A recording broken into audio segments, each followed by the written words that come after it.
Hello students. पिछले lectures में अपन ने देखा क्रिस्टल फील्ड थ्योरी के बारे में पढ़ रहे थे कि क्रिस्टल फील्ड थ्योरी क्या होती है और क्या नहीं होती है ना। उससे पहले अपन ने डी ऑर्बिटल्स की चर्चा की थी कि डी ऑर्बिटल कैसे होते हैं, कैसे इनकी ओवरलैपिंग होती है और कैसे इन्हें कितने प्रकार के होते हैं और कितने लोब्स होते हैं, वो सब अपन ने स्टडी की क्रिस्टल फील्ड थ्योरी के बारे में। आज अपन स्टडी करेंगे क्रिस्टल फील्ड थ्योरी रियल में है क्या, उसका इंट्रो अपन ने देख लिया था, है ना। आज अपन स्टडी करेंगे क्रिस्टल फील्ड थ्योरी, अप्लाई करेंगे ऑक्टाहेड्रल कॉम्प्लेक्स के लिए और टेट्राहेड्रल कॉम्प्लेक्स के लिए। आपके सिलेबस में टेट्राहेड्रल कॉम्प्लेक्स है और ऑक्टाहेड्रल कॉम्प्लेक्स के बारे में। ओके, जैसे टेट्राहेड्रल आपके दो टाइप्स के होते हैं, कोऑर्डिनेशन नंबर 4 के लिए ज्यामिति आपके दो प्रकार से होती है। फर्स्ट है आपके वर्गाकार समतलीय और दूसरी है आपके चतुष्फलकीय। इनके दोनों आपके सिलेबस में ये दोनों नहीं है, केवल चतुष्फलकीय के बारे में क्रिस्टल फील्ड थ्योरी है। ओके, पहली बात तो क्रिस्टल फील्ड थ्योरी होती क्या है, कहाँ से ली गई है, सबको बताइए। उधार ली गई थ्योरी है फिजिक्स से। ओके, इस फिजिक्स से ये थ्योरी ली गई है और अप्लाई केमिस्ट्री के कॉम्प्लेक्स पे की गई है। जब केमिस्ट्री के कॉम्प्लेक्स पे इनकी स्टडी की गई है तो ये सक्सेसफुली वर्क कर गई है ना। सक्सेसफुली इनसे रिजल्ट प्राप्त हो गए अपन को, जैसे कि अपन ने उनके कलर्स की व्याख्या हो गई, उनकी ज्यामिति की व्याख्या हो गई, उनके गुण की व्याख्या हो गई। इन सब की व्याख्या क्रिस्टल फील्ड थ्योरी द्वारा अच्छे से हो गई। जैसे क्रिस्टल की पैकिंग कैसे हुई वो सब हो गया कि इनसे कैसे पैकिंग हुई होगी इसकी, तो वो सब इस क्रिस्टल फील्ड थ्योरी से ज्ञात हो गया कि कैसे हुआ होगा। अब आप क्या आते हैं क्रिस्टल फील्ड थ्योरी होती क्या है, देखो क्रिस्टल फील्ड थ्योरी के अंदर आपके डी ऑर्बिटल से पढ़ेंगे, क्योंकि डी ऑर्बिटल से ही कोई कॉम्प्लेक्स फॉर्म होता है आपके। Okay, coordination complex mostly D orbital के मेटल से ही फॉर्म होता है, तो उन पे अपन अप्लाई करेंगे। डी ऑर्बिटल्स की स्प्लिटिंग कैसे होती है वो समझते हैं पहले। देखो ऑक्टाहेड्रल के लिए अलग स्प्लिटिंग होती है और टेट्राहेड्रल के लिए अलग स्प्लिटिंग होती है। हम दोनों के बारे में इनमें स्टडी करेंगे कि ऑक्टाहेड्रल के अंदर कैसे स्प्लिटिंग होती है डी ऑर्बिटल्स की और टेट्राहेड्रल में डी ऑर्बिटल्स की स्टडी कैसे होती है। ओके, फिर अपन वन बाय वन इनकी स्टडी करेंगे। जैसे अब ऑक्टाहेड्रल में किस प्रकार से इनकी स्प्लिटिंग होगी डी ऑर्बिटल्स में। अभी तो मैं कोई एग्जांपल लेके नहीं बता रही हूँ, आपको केवल ऑर्बिटल्स लेके ही बता रही हूँ कि आपके अगर डी ऑर्बिटल्स है उनमें स्प्लिटिंग किस प्रकार से हो रही है आपके। ओके, कि डी ऑर्बिटल दो भागों में जो स्प्लिट होते हैं वो किस टाइप से होते हैं, यानी कि 3 ऊपर रहेंगे या 2 ऊपर जाएंगे, यानी कि आपके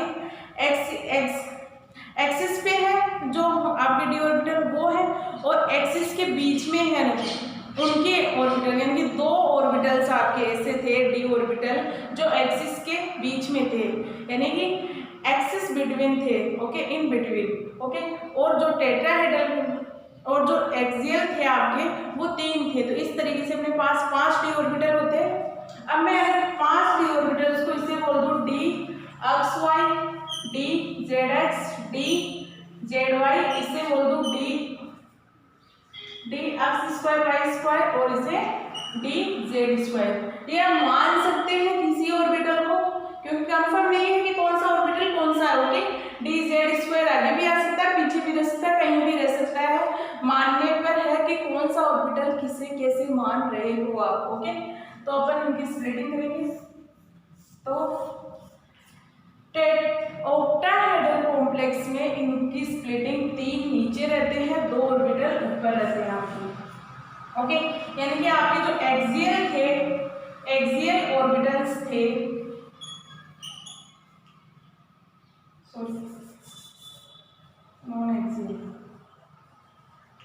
जो नॉन एक्सियल ऑर्बिटल थे वो नीचे रहेंगे आपके,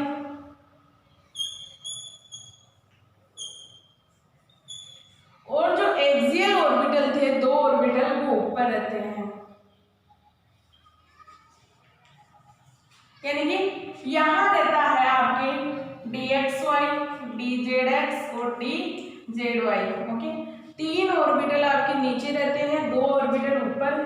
फर्स्ट है D X square Y square, D Z square. इस तरीके से ऑक्टाहेड्रल कॉम्प्लेक्स में स्प्लिटिंग होती है। स्प्लिटिंग का मतलब होता है विपाटन, दो भागों में इसका विभाजन होता है, उससे अपन स्प्लिटिंग बोलते हैं। ओके, अब इस गैप को बोला जाता है एनर्जी गैप, कि कितना एनर्जी गैप रहेगा आपके, डेल से रिप्रेजेंट किया जाता है, डेल ई से भी रिप्रेजेंट किया जाता है। ओके, और जो आपके हैं यहाँ सेंटर बैरियर है। ओके, सेंटर बैरियर, ओके, यानी कि ये आपके जो बीचों में है आपका वो सेंटर बैरियर है।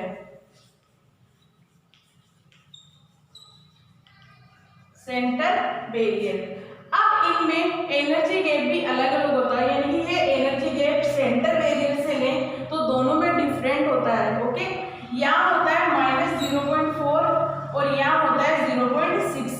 ओके, प्लस का 0.6, प्लस का 0.6 ऊपर वाला होता है, -0.4 नीचे वाला होता है सेंटर बैरियर। अब टेट्राहेड्रल में किस तरीके से होता है स्प्लिटिंग, वही 5 ऑर्बिटल, इनकी स्प्लिटिंग करवाएंगे। इस केस के अंदर, टेट्राहेड्रल केस के अंदर 2 ऑर्बिटल नीचे रहते हैं, जो एक्सियल ऑर्बिटल है वो आपके नीचे रहते हैं, और जो नॉन एक्सियल ऑर्बिटल है वो आपके ऊपर रहते हैं। देखो, ऑक्टाहेड्रल के केस के अंदर जो आपके एक्सियल ऑर्बिटल थे वो ऊपर रहते हैं दोनों, और जो नॉन एक्सियल ऑर्बिटल है 3 वो नीचे रहते हैं। इनमें एनर्जी गैप आपके डेल ई से रिप्रेजेंट किया जाता है। यहाँ ये एनर्जी गैप डिफरेंट होता है, एक्सियल के अलग होता है और नॉन एक्सियल के लिए अलग होता है। सेंटर बैरियर से देखा जाता है इसका एनर्जी गैप, जो ये गैप रहता है आपकी यहाँ से लेकर यहाँ तक का, वो रहता है -0.4। ओके, और जो आपके ऊपर वाला गैप रहता है यहाँ से लेकर यहाँ तक का, वो 0.6 रहता है। ओके, अब टेट्राहेड्रल में क्या होता है कि 2 नीचे रहते हैं आपके ऑर्बिटल, यानी कि एक्सियल ऑर्बिटल है वो हमेशा नीचे रहते हैं, और नॉन एक्सियल ऑर्बिटल्स तीनों अलग अलग ऊपर रहते हैं। इस तरीके से इनकी स्प्लिटिंग होती है नॉन एक्सियल। अब इनमें एनर्जी गैप सेंटर बैरियर से देखा जाएगा तो ये तो होता है आपके 0.6। ओके, और ये होता है 0.4, यानी कि जस्ट इसका अपोजिट होता है, ऑक्टाहेड्रल का अपोजिट होता है टेट्राहेड्रल। तो इन दोनों में स्प्लिटिंग अलग अलग होती है। इसमें इसे कहा जाता है T2G। ओके, ट्रिग्नोमेट्रिक्स से लिया गया, या इसे बोल सकते हैं कि ये आपके ग्रुप थ्योरी से लिया गया। बस आपको याद रखना है कि T2G बोलते हैं और इजी बोलते हैं इसे, और इस कक्षा को इजी कहते हैं। यहाँ इस जी का मतलब होता है जीरेड। ओके, एक तरीके से ये वर्ड है आपके जिसे T2 से रिप्रेजेंट किया गया। ओके, रिप्रेजेंट जैसे टेम्परेचर को T से रिप्रेजेंट करते हैं, तो इन ऑर्बिटल्स को T2 और E से रिप्रेजेंट किया गया। जी यहाँ होता है जीरेड और E यहाँ भी होता है जीरेड, यानी सममिति। ओके, जी का मतलब होता है सममिति। सममिति मतलब जो आपके 2 बराबर भागों में बांट दो उसे सममिति कहते हैं।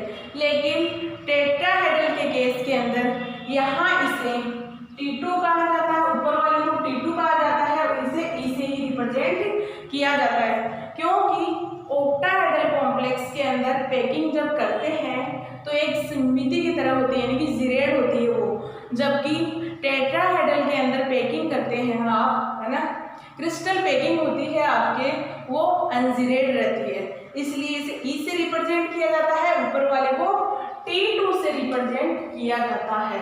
तो ये हो गए दोनों की स्प्लिटिंग, इनकी एनर्जी और इनको रिप्रेजेंट करने का तरीका। ओके,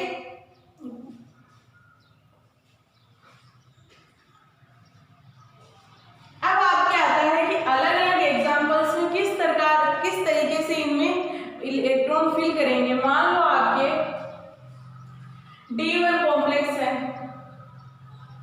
ओके, D1 कॉम्प्लेक्स है, इसमें भी टेट्राहेड्रल में भी कोई D1 कॉम्प्लेक्स है। देखो, टेट्राहेड्रल के एग्जांपल्स में जितने भी आपके कोऑर्डिनेशन नंबर 4 के होते हैं कॉम्प्लेक्स, वो आते हैं आपके, और इसमें जितने भी आपके कोऑर्डिनेशन नंबर 6 के होते हैं वो कॉम्प्लेक्स आते हैं।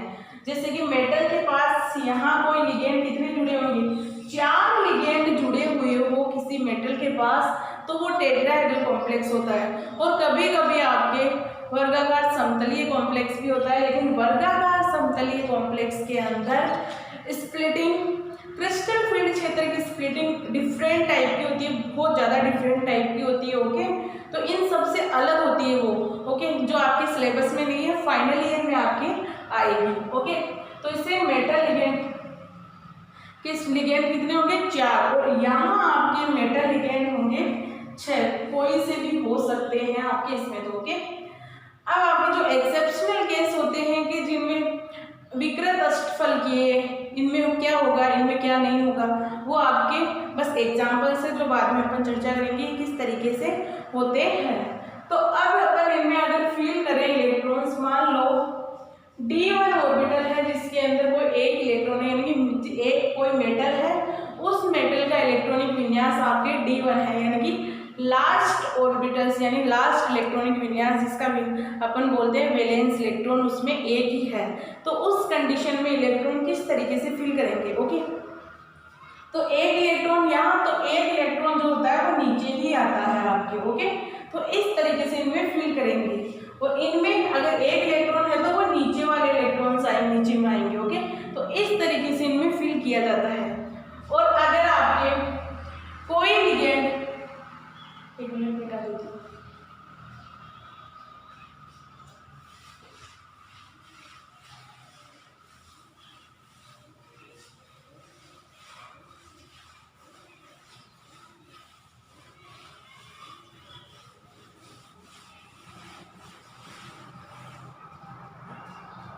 ये ऑक्टाहेड्रल के केस पढ़ते हैं, पहले अपन 1 बाय 1 स्टडी करते हैं, ऑक्टाहेड्रल के केस ही लेते हैं। ओके, मान लो आपके D1 ऑर्बिटल है, तो क्या होगा, अपन ने T2Z और EZ के अंदर किया था। तो इस कंडीशन में आपको क्या करना है, एक इलेक्ट्रॉन है तो T2Z के पास ही जाएगा, है ना, एक ऑर्बिटल फिर होगा। अगर D2 ऑर्बिटल है आपके तो क्या होगा, T2Z2 और EZ में होगा, यानी कि T2Z के अंदर 3 ऑर्बिटल है, 3 ऑर्बिटल में 3 इलेक्ट्रॉन इजीली आ सकते हैं आपके, 6 आ सकते हैं वैसे, लेकिन आपको हुंड और पाउली के नियम के अनुसार उनको इलेक्ट्रॉन फील करने होंगे। और साथ में आपको देखना होगा कि आपके जो लिगेंड है वो किस टाइप का है, वीक है या स्ट्रॉन्ग लिगेंड है। वीक होगा तो किस तरीके से फीलिंग होगी इनमें, और स्ट्रॉन्ग लिगेंड होगा तो किस तरीके से फील होगा। ओके, अगर आपके यहाँ अगर मैं स्ट्रॉन्ग लिगेंड की बात करूँ, स्ट्रॉन्ग लिगेंड, और यहाँ अगर वीक लिगेंड की बात करें, ओके, दो केस है आपके, ऑक्टाहेड्रल में भी सेम है और टेट्राहेड्रल भी सेम। देखो आपके जो भी कॉम्प्लेक्स बनते हैं उनमें 2 तरीके के लिगेंड पार्टिसिपेट करते हैं, एक वीक लिगेंड होता है और एक स्ट्रॉन्ग लिगेंड होता है। वीक लिगेंड के अंदर किस अलग फील होता है, यानी कि अलग फीलिंग होती है इलेक्ट्रॉन्स की, किस तरीके से इलेक्ट्रॉन ऑर्बिटल्स में भरे जाते हैं वो अलग अलग प्रकार के होते हैं, और टेट्राहेड्रल में भी अलग अलग प्रकार के भरे जाते हैं। ओके, तो अपन मेरे पास 2 केस हो गए, तो वीक लिगेंड के लिए, टेट्रा स्ट्रॉन्ग लिगेंड के लिए। अब अपने पास मान लो D3 है, T2Z, EZ3 और EZ। देखो D1, D2, D3 इनमें कोई प्रॉब्लम नहीं है, अगर लिगेंड कोई सा भी हो आपके, चाहे स्ट्रॉन्ग हो चाहे वीक लिगेंड हो, जब इलेक्ट्रॉन फील करेंगे अपन तो एक तरीके से फील होंगे आपके। ओके, यानी कि सेम फील होते हैं आपके। तो T2Z1 इसमें और EZ भी इसमें, T2Z2 EZ, T2Z3 और EZ। जब तक आपके किसी ऑर्बिटल्स के अंदर यानी वैलेंस इलेक्ट्रॉन अगर 3 तक हो तो कोई प्रॉब्लम नहीं है आपके कि कोई सा भी लिगेंड हो, अपने को कोई नहीं देखना है, बस आपको देखना है कि आपके पास इलेक्ट्रॉनिक विन्यास कौन सा लास्ट D3 है। तो D3 तक आपको क्या करना है, मान लो स्प्लिटिंग इस तरीके से कर रहे थे, 3 ऊपर ऑक्टाहेड्रल के लिए बता रही हूँ। ओके, ऑक्टाहेड्रल के केस ही लेके चल रहे हैं अभी, तो तीनों इलेक्ट्रॉन इसी में आ गए। अपन ऐसा तो नहीं कर सकते कि अगर आपके पास D3 हो आप एक इलेक्ट्रॉन छोड़ दो केवल यहाँ पर दो, ये तो हो ही नहीं सकता क्योंकि पॉसिबल ही नहीं है। अपन को क्या करना है कि तीनों इलेक्ट्रॉन पहले क्या करना है, पहले नीचे वाले को फील करना है। अब बात आती है आपके कि इलेक्ट्रॉन ऊपर जाएंगे या नीचे ही फील होंगे। ओके, अगर आपके स्ट्रॉन्ग लिगेंड हो, स्ट्रॉन्ग लिगेंड होगा तो वो क्या करवाएगा, पेयरिंग करवाएगा, यानी कि जब स्ट्रॉन्ग लिगेंड होता है तो पेयर होता है,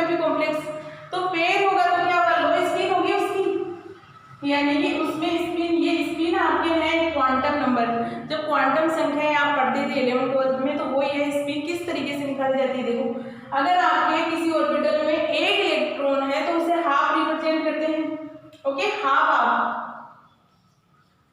इस तरीके से इन्हें रिप्रेजेंट किया। अगर इसमें इसी में कोई दूसरा इलेक्ट्रॉन आ जाए तो क्या हो जाएगा, -हाफ हो जाएगा, यानी कि ये क्या हो जाएगा, कैंसिल आउट हो जाएंगे आपके। अगर दोनों कैंसिल हो गए तो इसकी स्पिन कितनी हो गई, 0 हो गई, जबकि इनमें क्या है, +हाफ, तो क्या हो गया, 1 हो गया, तो यहाँ स्पिन आ गया आपके 1। तो इस तरीके से स्पिन कहा जाता है। अब देखो, स्ट्रॉन्ग लिगेंड क्या करेंगे, पेयरिंग करेंगे, यानी कि इलेक्ट्रॉन्स को पेयर कर देते हैं, यानी कि युग्मित कर देते हैं। इलेक्ट्रॉन युग्मित होंगे तो क्या होगा, स्पिन लो होगी। अगर मान लो आपके D4 कॉम्प्लेक्स आ जाता है, D4 कॉम्प्लेक्स है, उसके अंदर स्ट्रॉन्ग लिगेंड प्रेजेंट है आपके पास, ओके, तो क्या होगा, 1 2 3। अब 4 लिगेंड को क्या होना चाहिए, अगर वीक लिगेंड होता तो क्या होगा, ऊपर जाता, लेकिन आपके पास लिगेंड कौन सा है, स्ट्रॉन्ग लिगेंड, तो उस कंडीशन में आपको क्या है ना, पेयरिंग करनी है। तो यहाँ पे आ गया चौथा इलेक्ट्रॉन, यानी कि 1 2 3 4 इलेक्ट्रॉन जो कि नीचे के नीचे ही रह गए। अब आपकी लो स्पिन हो गई कॉम्प्लेक्स। अगर मैं आपके किसी मेटल के अंदर या किसी कॉम्प्लेक्स के अंदर वीक लिगेंड होता, तो वीक लिगेंड क्या था, पेयरिंग नहीं करवाता, पेयरिंग नहीं करवाता, तो लिगेंड के जो इलेक्ट्रॉन्स है आपके, वो कहाँ रहेंगे, वो ऊपर ही रहेंगे। तो इस कंडीशन में आपकी क्या होगी, स्पिन हाई होगी। देखो, +हाफ यहाँ, +हाफ यहाँ, +हाफ ही यहाँ और +हाफ यहाँ, तो कितने हो गए, तो 2 हो गई। तो स्पिन कितनी हो गई आपकी, तो 2 प्राप्त हो गई। तो इस कंडीशन में कहा जाता है कि हाई स्पिन कॉम्प्लेक्स है आपके, और जबकि स्ट्रॉन्ग लिगेंड के केस में कहा जाता है कि लो स्पिन कॉम्प्लेक्स होगा आपका। एक तो हाई स्पिन कॉम्प्लेक्स कब करेंगे आपके पास, अगर वीक लिगेंड आ जाए, वीक लिगेंड आ जाए तो आपकी क्या होगा, हाई स्पिन कॉम्प्लेक्स प्राप्त होगा, ओके। तो ये दो कंडीशन आपको इसमें याद रखनी है। और अब बात आती है कि आप स्ट्रॉन्ग और वीक लिगेंड को पहचानोगे किसे। आपको स्पेक्ट्रोमेट्री एक सीरीज दी गई है, आपके नोट्स के अंदर होगा या बीएससी की बुक के अंदर देखना, उसमें एक ऑर्डर लिखा हुआ है, उस ऑर्डर के अकॉर्डिंग देखना है कि वीक लिगेंड कौन सा है और स्ट्रॉन्ग लिगेंड कौन सा है, ओके। तो अब आपके आते हैं कि इसमें D4 के अंदर ले रहे हैं, दो तरीके के केस सुन रहे हैं आपके, एक है आपके वीक स्ट्रॉन्ग लिगेंड के लिए और एक है आपके वीक लिगेंड के लिए। D4। अब आप आते हैं स्ट्रॉन्ग लिगेंड के लिए, क्या होगा, T2Z4EZ, ओके, यानी कि जो इलेक्ट्रॉन थे आपके T2Z में जा रहे थे, जबकि वीक लिगेंड में क्या हुआ, T2Z3EZ1, ओके। इस तरीके से इनमें इलेक्ट्रॉन फिल किए जाते हैं। इजी हो गया आपके एक्सियल कक्षक और T2Z हो गया आपका नॉन एक्सियल कक्षक। अब आपकी बात आती है D5 में। D5 में क्या होगा, T2Z5EZ, क्योंकि अपन पढ़ किसके लिए है, स्ट्रॉन्ग के लिए, तो 6 इलेक्ट्रॉन आ सकते हैं T2Z के अंदर, तो T2Z5EZ। अब इसमें क्या हो सकता है, T2Z3EZ2, यानी कि इजी के अंदर 2 इलेक्ट्रॉन चले गए। अब बात आती है D6 की, T2Z6 और EZ0, यानी इनमें कोई इलेक्ट्रॉन प्रेजेंट नहीं है आपके, जबकि इसमें क्या होगा आपके T2Z4 हो जाएगा यहाँ और EZ2 हो जाएगा, यानी कि अब एक एक इलेक्ट्रॉन सब में चला गया, 3 तो 5 इलेक्ट्रॉन हो गए, 5 ऑर्बिटल थे। अब जो छठा इलेक्ट्रॉन वो किसमें आएगा, T2Z में, यानी कि अब पेयरिंग स्टार्ट होने लग जाएगी, ओके। नेक्स्ट देखते हैं,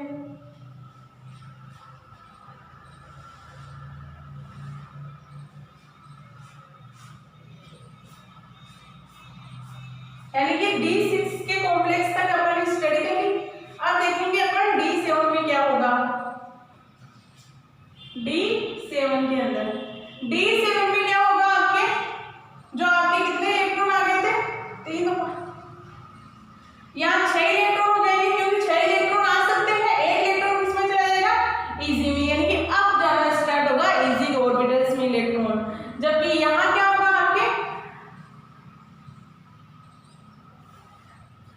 3, 2 तो इसमें हो गए 2, अब कितने बचे आपके 5 इलेक्ट्रॉन इसमें आ जाएंगे। ओके, तो इस तरीके से अपन इनमें फिल करेंगे।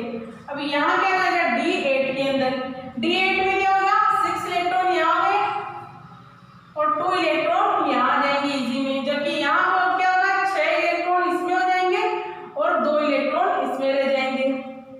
ओके, D8 के अंदर आपके सेम इलेक्ट्रॉनिक विन्यास रहेगा। ओके, अब बात आती है आपके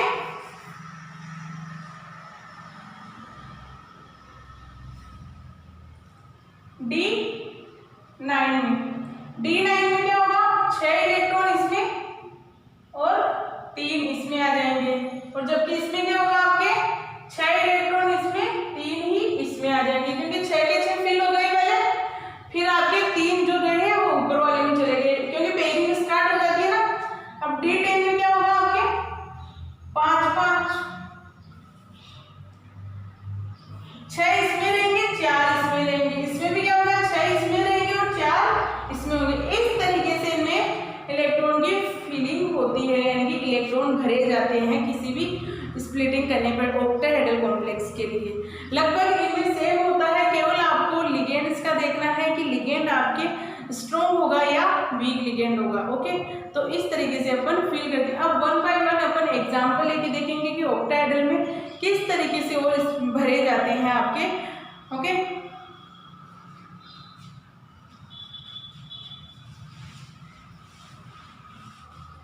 अब आपके एक एग्जांपल आता है निकिल H2O 6 + 2 का कॉम्प्लेक्स है। मान लो आपके ये कॉम्प्लेक्स है। अब आपके H2 क्या है उदासीन लिगेंड है, साथ में क्या है वीक लिगेंड है। ओके, तो क्या होगा ये D8 का कॉम्प्लेक्स है आपके। ओके, D8 का कॉम्प्लेक्स है तो क्या होगा इनमें मान लो 2 नीचे और 3 T2G और इजी। तो इनमें कैसे पेयरिंग होगी या कैसे इलेक्ट्रॉन फिल होंगे 1 2 3 4 5 6 7 8, यानी कि इस तरीके से इनमें पेयरिंग होना स्टार्ट होगी। कौन सा हो गया ये T2G 6 और EG 2 कॉम्प्लेक्स वाला हो गया। ओके, 8 इलेक्ट्रॉन तो इस तरीके से इनमें भरे जाते हैं। अब आपके कितने हो गए अनपेयर्ड इलेक्ट्रॉन 2 हो गए, अनपेयर्ड इलेक्ट्रॉन 2 है तो स्पिन कितनी हो गई आपके 1 हो गई। ओके, कैसे n/2 से लिया जाता है। n है यहाँ नंबर ऑफ अनपेयर्ड इलेक्ट्रॉन, तो यहाँ स्पिन 1 हो गई। तो इस केस में क्या हुआ आपके कौन सा हो गया ये अनुचुंबकीय, ये आपके हो गया अनुचुंबकीय कॉम्प्लेक्स। इस तरीके से इनमें भरा जाता है। अब आपसे पूछिए यहाँ कि ऑक्टाहेड्रल का कोई कॉम्प्लेक्स है निकिल H2O होल 6 + 2 के अंदर इलेक्ट्रॉनिक विन्यास किस तरीके का होगा, तो आपको किस तरीके से रिप्रेजेंट करना है T2G 6 EG 2। ओके, तो इस तरीके से अपन इनमें इलेक्ट्रॉन्स फील करते हैं। इलेक्ट्रॉन फील करने के बाद में इनमें देखते हैं कि इसकी स्पिन कैसी होगी और इनके अंदर स्पिन के अलावा इनमें चुंबकीय गुण कौन सा होगा। अब बात आती है कि इसमें अब कॉम्प्लेक्स कौन सा है, यहाँ से पता चल रहा है तो कौन सा कॉम्प्लेक्स है ऑक्टाहेड्रल कॉम्प्लेक्स है। ओके, तो इस तरीके से अपन इन्हें रिप्रेजेंट करते हैं। हाई स्पिन है या लो स्पिन आपके, तो अपन बता नहीं सकते D8 के केस में ये हाई स्पिन है या लो स्पिन है, तो यहाँ कोई स्पिन द्वारा रिप्रेजेंट नहीं किया। अगर 1 है तो अपन बोल सकते हैं कि आपके कौन सा है हाई स्पिन कॉम्प्लेक्स है, वरना D8 के अगर आपके कोई और भी ऑर्बिटल या और भी कॉम्प्लेक्स आता है उनमें सेम होता है। ओके, तो उस केस में अपन बता नहीं सकते कि कौन सा ऑर्बिटल है। ओके, तो ये हो गया आपकी क्रिस्टल फील्ड की थ्योरी ऑक्टाहेड्रल के केस में। नेक्स्ट लेक्चर में देखेंगे अपन टेट्राहेड्रल और ऑक्टाहेड्रल के कुछ एग्जांपल्स और देखेंगे। Okay, thank you.